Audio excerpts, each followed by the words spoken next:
gasket. Yeah, only think about leaks. Yeah. Lekkasje, det var ja.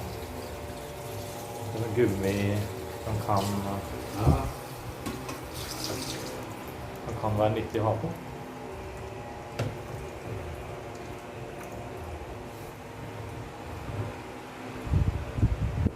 Yeah, like that.